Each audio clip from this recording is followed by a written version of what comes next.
Nào việc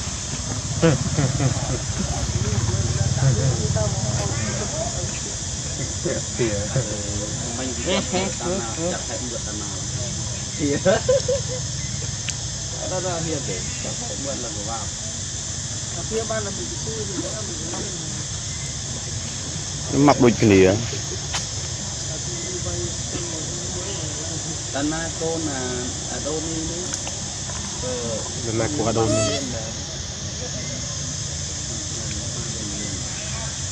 bạn lên không hàng ngày tôi học được từ phi hiện nhom phẩm tu tập hàng chặt anh mang thêm gì nhom áo cam ta phó nhom phẩm tu tập đi là gì cam ta hay ta côn ngập ta côn đi tầng ngập ngập tê ada chặt nhom ada yang ta tapi lihat cứ ở chặt bên tôi bao nhiêu không còn là phải đọc lô đấy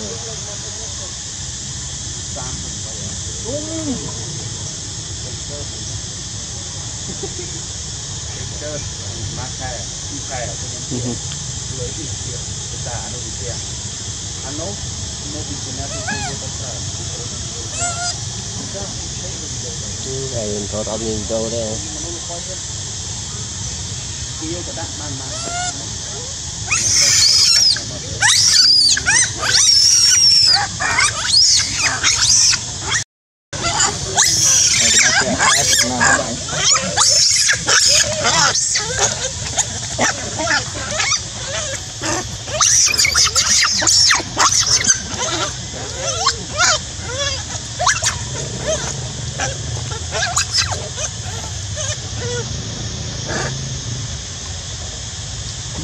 khàn vào đôi nữa xoa xí đông tầm cái được tao ở dưới vật trò tôi dùng vãi ấy nhỉ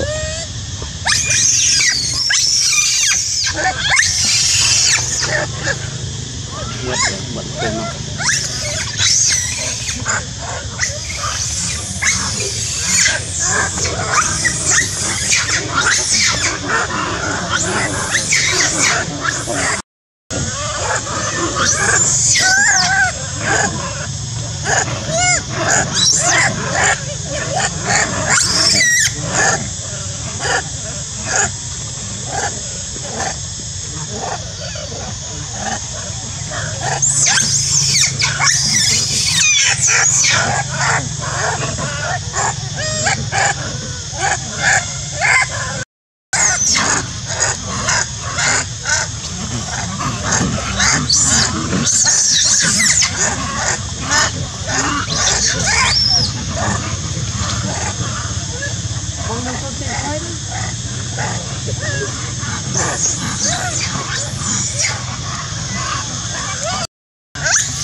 phải với cái chợ tôi kinh tôi ta nó cứ bật chụp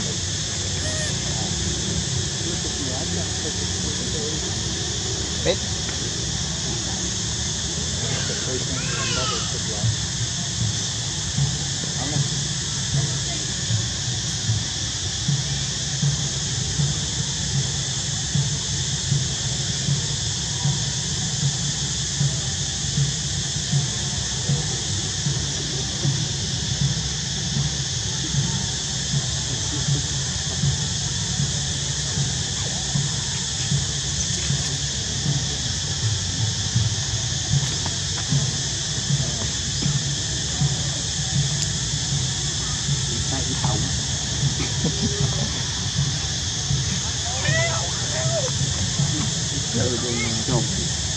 này là bên ta đã rồi Hiền tiện.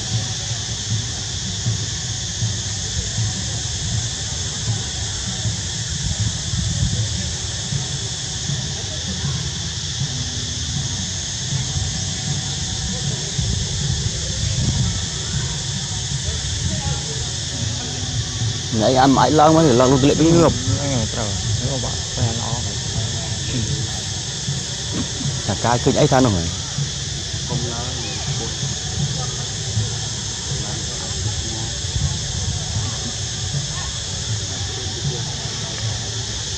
lần bộ về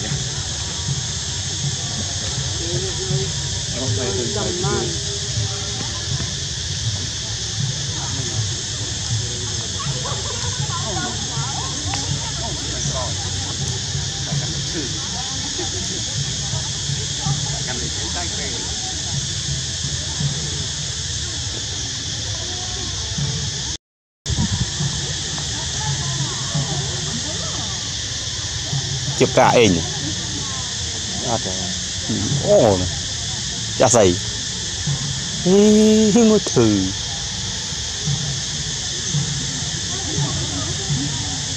Hãy quyết kịch rồi chứ cũng trời cướp. Tam rồi Tạm đời này một chọc.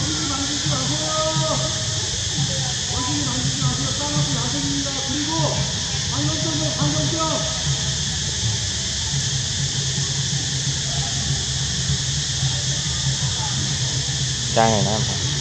Hãy ngay xăm sập và sấy ngay phơi vào mùi. Chai đấy. Cáiนี้ Nếu đặt chai thì lòng năng nó có. Cái này là cream. Chai này. Đó là cá trong một miếng nào. Này đọt lật càng là hốt đi mà. Rồi lật như thế cả con được còn lại.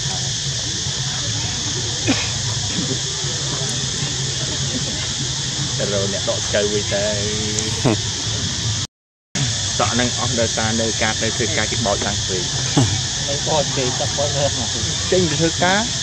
Ta là lại dùn bọt. Mình nói tôi phun đi phun bò gì đấy vấn đề. Mình phun có quẹt còng.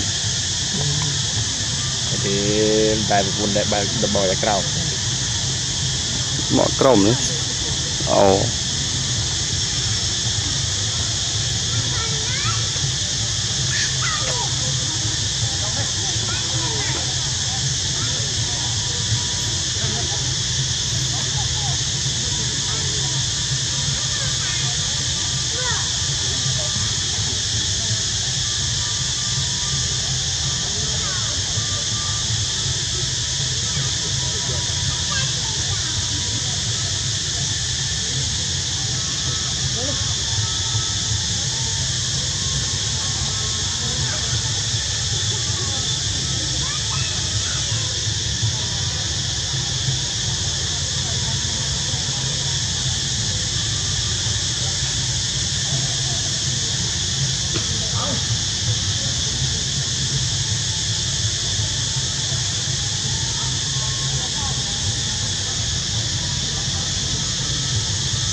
Mày đã đi làm Đã đạo được rồi. sao mày làm Thế. Không lo tồn động đất là nên hình phạt các mọi người Mơ. cũng là Trời anh trời. ô chắc với tịch về đã đừng